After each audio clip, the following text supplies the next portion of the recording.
Welcome to How to Be a Humane Leader Without Losing Your Job. We're here to chat about humane leadership in a way that's real and relatable, tackling work-life challenges, and often offering practical advice to navigate tough decisions. Whether you're leading a team or navigating your own career, we got you covered. I'm Roberto Torres, a startup engineering leader, and with me is Chris Olerty, a Fortune 100 IT leader.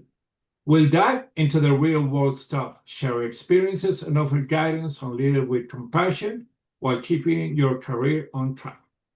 Today, we will discuss how a humane leader stays calm during a crisis. Hey, Chris. Good morning. How are you? I am doing great. It's good to be back after a little break. Did you miss me? How are you doing? Yes, man, I did. Well, you look well rested after taking a break from our discussion. So you look energized. So how are you staying, calm in a crisis when I'm gone? That must have been very stressful. I will say something in Spanish for those who understand Spanish. Le pones mucha crema a tus tacos. And I won't translate it, but I feel great that you're back, man. Very good. Very good. Well, I'll tell you, humane leaders eventually have to manage crises, right? No matter what kind of area you work in, finance, marketing, sales, computers, there's always a crisis. And obviously, you and I both worked in IT. I think maybe we have more crises than most industries, but there's manufacturing crises. There's all those kinds of things that are very stressful in a work environment. One of the key things, that to me, is the fundamental or the core of humane leadership and keeping our team calm in the crisis is applying just logic. Be logical. Let's just call that from the very general overview of don't get overly emotional about what the crisis is. We've got to start thinking logically to be able to work through the problem. And that's what's really going to help our team stay calm in that crisis. How do you logically approach what's going wrong, right? And in America, we have that saying, when it rains, it pours. It means when bad stuff is happening, more bad stuff usually happens. And that's usually, at least in the workplace, it's usually because there's conditions that are creating all this bad crisis stuff. Something breaks, it breaks something else. They're all interrelated. So as the humane leader, first, just try and stay calm and apply some logic and help your team think logically about what do we do to solve the crisis. Yeah, indeed. And one thing also is mentioned here in what we say in Spanish, llueve sobre mojado. It is when you know that something is happening over a bunch of events that you cannot control or you're facing. If you stay, as you mentioned, calm, but most important, if you don't spread nervously to the team members what is happening, the team will mimic what you're thinking, what you're conveying. If you begin, I don't know, screaming or saying something really nervous, the team will get nervous. Otherwise, if you get calm and you talk, easily, if you talk, trying to convey this message of everything's going to be cool, we have to discuss it, the team will understand it and apply it the same. Exactly. So as you start that logical process and staying calm, start logically approaching what's going on. Now, you do have to prioritize, right? There may be multiple crises going on at once. One of them may be a higher priority than others. Well, start to think about how could they be interrelated and communicate that to your team so that they're thinking to solve the problem in a similar way, so that they're not looking at just a small part of the problem. Hey, and I'll use a networking example because, right, I was in IT and as a networking guy, we can't communicate to our remote office. Huh, that's odd. It was working fine this morning, 2 hours ago. Hey, we just got a call that now we can't connect to this other remote office. Oh, that's interesting. It's all at the same. Hold it. Now we can't communicate to this other building that's on the same campus we're on. It's escalating. There's some common themes there, right? So if individuals of your team aren't all collaborating, one guy thinks he's fixing this remote office, one guy thinks he's only troubleshooting that remote office, the other guy's working on a local building problem. There's very few coincidences in the workplace. They're usually all related, right? So, try and be that calm leader and see the big picture and bring your team together to say, look, they don't seem related, but they are, right? Because maybe one of the reports is Outlook's really slow, another one's SAP is really slow. How are they related? Two different applications. What else could be happening? Something else using up bandwidth. So again, it's this approach of taking a calm, scientific approach to whatever your problem is, sales, marketing, finance, IT, and get the team to be thinking calmly and logically about how these problems could be interrelated, because then you can start solving them. You're right. If you're running around causing anxiety and you're screaming at people, you got to get this fixed right away, that's not helpful. Yeah. And one thing also is when you begin discussing calmly with your team, bring hard data to the table. Okay? Okay, and let's discuss it all together. Okay, what are the ideas of what is happening?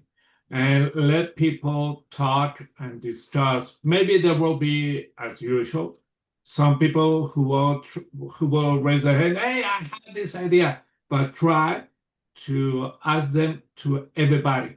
There will be the introverted who won't talk. There will be the extroverted who will talk a lot, but try to bring ideas and ponder, weigh all these ideas to understand, oh, okay, let's try this one because it has the highest, I don't know, weight over here, and try it.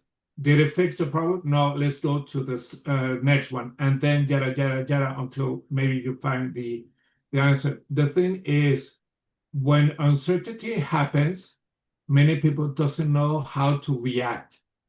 So there has to be two jobs over here. One previous to the situation that you cannot foresee. And by that is doing maybe a risk management document, something that will, when the problem arises, you will go to that document and say, oh, if this happens, we will have to tackle this way.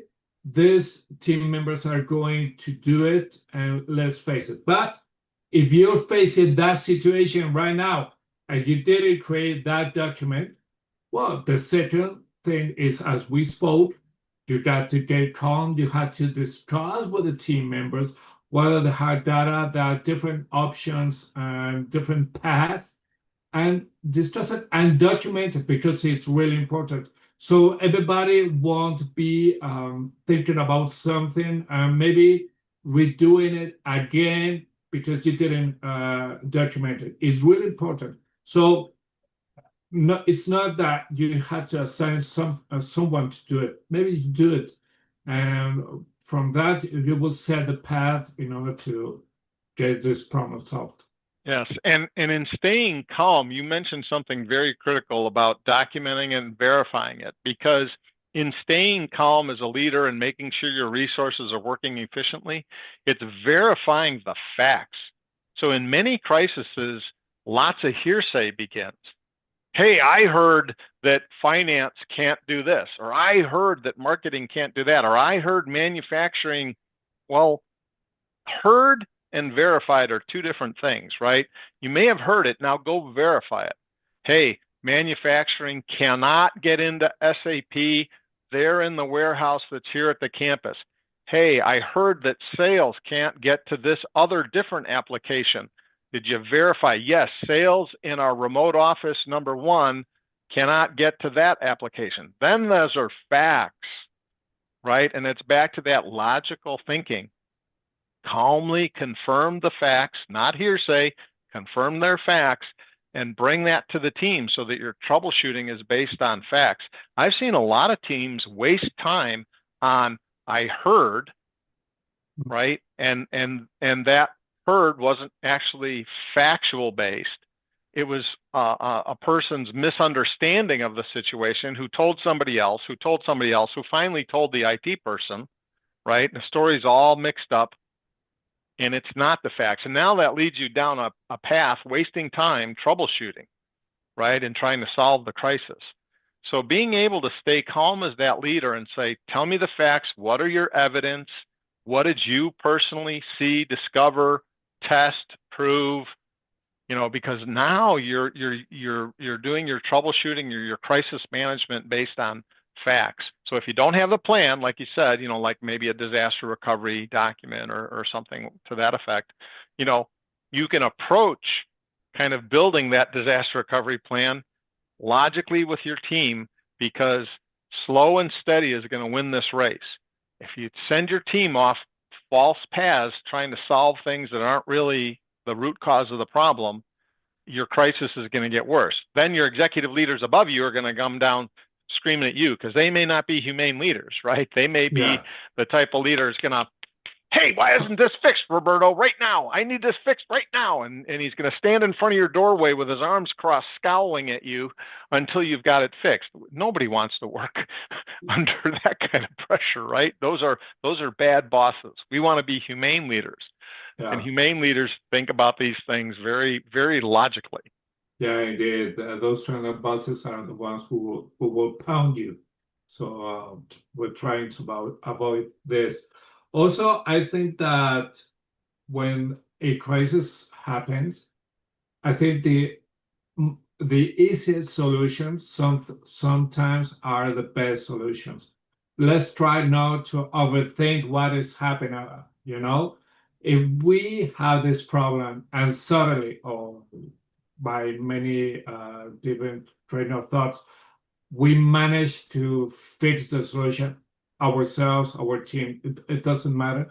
This solution, it is more powerful than a robust, a huge solution. If it fixes, okay, grab it, use it, and then, most important, learn about it. Because there has to be a post-mortem, documented post-mortem meeting with everybody. It doesn't matter if it's only IT, if it could be the whole company, maybe an all-hands meeting in which we discuss what happened, what we did, and we had to learn about it. Because it is not only about the problem or only the solution, it is about the root of everything that caused this, and that it might, excuse me, in the future be again, be a copycat of that. So we had to. That's why I mentioned at some moment a risk management document, because with that in mind, what you learn today, it will be the foundation for future problems. And suddenly, when something new happens, you will get into this document and say, oh, they did this, yada, yada, yada, I will apply it. So knowledge is also so essential here that if you don't take it, if you take it for granted, it will backfire to you again. Yep. Yeah. We used to call that lessons learned, documenting the lessons learned. What were the key things you learned from this experience that may apply to other problems in the future so that you could then replicate that, for other troubleshooting or whatever. Because speaking of that, and prior to starting the recording, we discussed a little bit about using science and logical thinking. And there was there's a game kind of where you try and guess what page somebody is on in a big, huge book. And what you do is, they randomly pick a page number, and you say you can guess it in like seven guesses. and you keep dividing it in half, right? And so because those guesses narrow things down by the power of 2, you can usually get it in just 7 to 9 guesses. It's very similar to the game, that's with Kevin Bacon. What do they call that? 7 Degrees of Kevin Bacon. You can link any actor to any other actor within 7 connections. And again, it's because of taking 2 to the power of 7. It like covers every person on the planet. I forget what 2 to the Yes, 7th that power is is. that is six degrees of separation. 6 What it degrees of says, separation. Yeah, 6 what it degrees of says separation. is that everybody around the world is connected through 6 different times. 6 degrees of separation. So you and I know each other, and maybe I know someone who lives in South Africa, and that binds to another guy in Japan, and yada yada. Maybe we know the Prime Minister of Japan. That is the 6 degrees of separation. Right. And so, we can apply this kind of division thinking too to many different problems. It works in computer science a lot, but it can apply to anything that you can logically divide and break up the problem. So even if you have some kinds of sales or marketing or manufacturing problems, if you can try and think of it as a whole pie and start to divide it into halves, you can then isolate. Well, where's the most likely cause of the problem? Hey, it's not in this half. All right, well then don't study this half of the pie. Let's study this half of the pie. What is the problem there? Well, we know it's not in the top quarter. All right, let's look at this bottom quarter. If you can conveniently divide your problem to smaller pieces, you're much more likely to quickly identify where to focus your resources.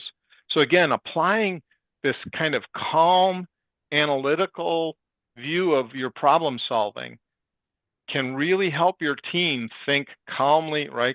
Just like you said, with calm voices, calmly address the problem so that you can say, here I can quickly isolate it to a location that is where we should focus all of our efforts. Get the whole team looking at this because we've eliminated 90% of the rest of the possibilities. And I think with as long as we as humane leaders can do our best, and it's not always easy to stay calm. Crisis is a crisis. So sometimes we may also feel a lot of stress. Then we should close our office door and take a moment because, as you said, our stress will reflect onto the team. So we've got to do what we can to manage that stress and get the team thinking logically. And sometimes there are computer science tricks that apply to other problem solving. You don't have to just be a computer person to apply humane leadership. Sometimes it's just the logical division of dividing everything in half constantly until you narrow it down to your problem. And if your team can apply some of those principles, they will realize that, hey, lots of times problem solving can apply this kind of logical separation and breaking it down into its smaller components to solve the problem. Yeah, indeed. And one thing also is adding to what you said already, confidence. We humane leaders have to have more, I would say more, but more robust confidence in ourselves and in our team because we are humane leaders. And with that confidence, if we spread it to our team will get better ideas rather than being blurry ideas that might not get into the solution that we're looking for. So confidence in ourselves is always better. And for that, I will bring this analogy. Let's say that you're in an airplane and suddenly there is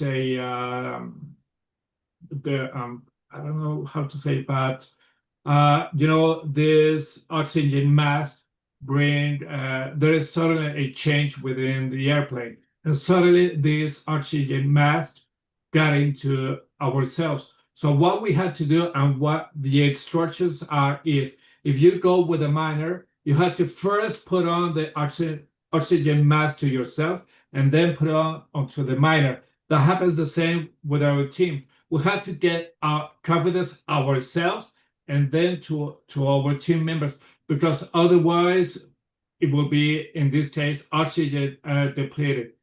I think that is something really, really important, confidence. If we do that, that sets the foundation for this calmness that is going to be within the team. Absolutely. Absolutely. And I think, just one final thought that I had was, I worked with a guy who had was in the reserves and had gone to Afghanistan multiple times, and Iraq. Certainly faced truly life-threatening situations and decisions, right? People are shooting at you. People are placing bombs and you can die. But what it taught me, and what we used to talk about when I would talk with him is look, this business crisis is important. But in general, for most companies, their business decisions and their business problems, nobody's going to die. Now, maybe if it is bad food being sent out, people could die of poisoning. If it's bad medicine, people could die of poisoning. So I'm not making it zero probabilities of business where people could die. And certainly if your business is helping soldiers and things like that, or firefighters, and you did something wrong and a firefighter could die because it is life-threatening. But in general, most things in the business world are not going to kill anybody. Mm-hmm. So keep it in perspective. It is a crisis. We need to solve it. But is anybody going to die because of what we're doing right now? If the answer is no, that should bring your stress level down significantly. Because the worst they can do is fire you. And fire you is bad. It is very stressful, but you're not going to die. Yeah. You're right. Now, if your application supports firefighters who are up on the top of a fire ladder, and because of your application, the ladder moves them into the fire, all right, somebody could die. So I'm not making light of the fact that some businesses do have applications and things that are life-threatening, but most business problems, nobody's going to die. So let's attack our problems calmly, logically, methodically, but also keep it in perspective. It may be billions of dollars in revenue, but nobody's going to die. So, okay, so let's logically think through what our problem is. Let's apply logical thought. Let's get it solved as quickly as we can. I care deeply. The problem is bosses frequently judge how seriously you're taking it by how frantic you are about it. That used to happen to me all the time, where people would be like, well, you don't care enough. Why? Because you're so calm. Well, no, I care more than you do, actually, but because I'm going to get it solved. And I'm going to stay up all night working on it. And so that's how you know I care more than you. But I am not going to run around like crazy, because crazy thinking doesn't help you with logical thinking. Yeah. And what doesn't kill you makes you tougher. So you will learn about it. Exactly. So you'll learn from every one of these crises and be a better humane leader in the end. Yeah, indeed. Well, man, this was such a nurturous episode. We're going to discuss more about this in the future. Absolutely. I got some great disaster recovery stories for you. Oh, yeah. I'm looking forward for that. Great, man. I'll see you next week. Thank you. Very good. Take care.